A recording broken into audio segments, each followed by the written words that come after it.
Okay, so when you hear the word anchor, what pops into your head? Probably, the literal thing, Yeah. right? Heavy metal ships, stopping drift. Right. The classic image. But what if that idea, that concept of anchoring, applies much more broadly to our lives? Right. What if you could be an anchor for other people? Yeah, that's exactly what we're digging into today. We're looking at this really interesting source, Anchors in Life, how stability, timing, and hope shape our place in the world. Okay. And our mission really is to explore what kind of anchor you might already be, maybe in your family, at work, in your community, and how you can lean into that to bring more steadiness, more security, maybe even hope.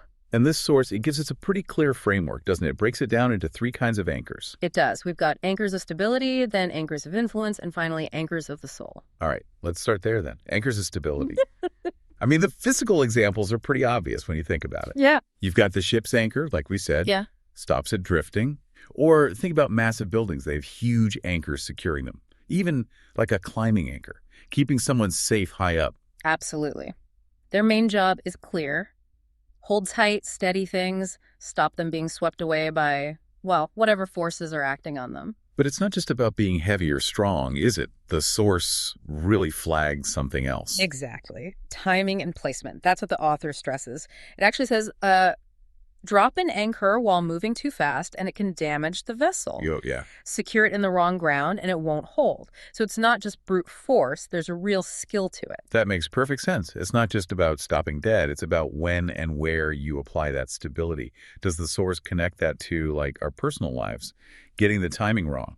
It does, yeah. It frames being an effective human anchor as knowing when to steady others, but also when to resist the pull of chaos, and this is key, when to let go so movement is possible. Oh, so it's not about being rigid. Not at all. It's discernment. It's knowing the right action for the moment. So maybe think about it. In what parts of your life do people tend to lean on you for that kind of, reliable steadiness? That's a great question. Okay, so that's stability. But then the source shifts gears a bit, right? Yeah. It talks about anchors not just holding fast, but also drawing things together or setting a direction.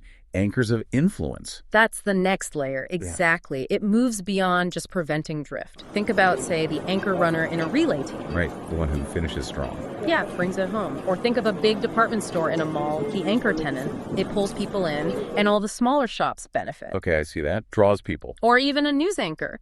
In a different sense, they provide that consistent point of information, especially when things feel chaotic. So these examples, they're about more than just being stationary. They draw people, create momentum, or clarify communication. So it's less about stopping things and more about shaping them, leading them somewhere.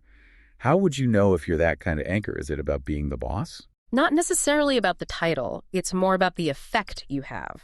So ask yourself, in your family or your team or maybe your wider community, how do you contribute? Do you help build momentum, provide direction, help everyone communicate clearly? Are you the one who sort of gathers people or the one who gives that final decisive push? It's about how you influence the collective movement. Okay, interesting distinction.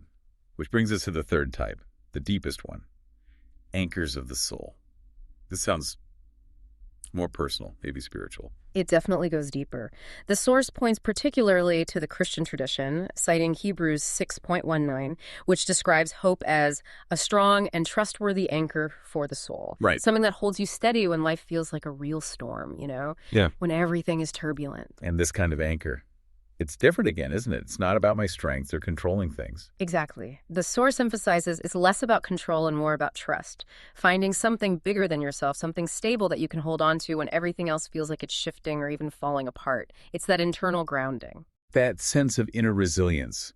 Does the source give any clues on how you actually find or cultivate that kind of anchor, especially when you feel lost? It suggests it often comes from, reflection, Yeah. understanding your core values, or maybe deliberately connecting with sources of meaning or faith that go beyond just the day-to-day ups and downs. It really pushes you to ask, what keeps you grounded when things feel chaotic or uncertain? Is there some deeper hope or faith or set of values that acts as your inner anchor? So, pulling it all together then, we've seen anchors keep ships steady, building strong, runners on track. And on the human side, they ground families, communities, and even our own souls. Yeah, and the core message isn't about being heavy or just refusing to bud. It's really about that discernment we talked about, knowing when to hold, when to release, when to draw together, and when to give hope.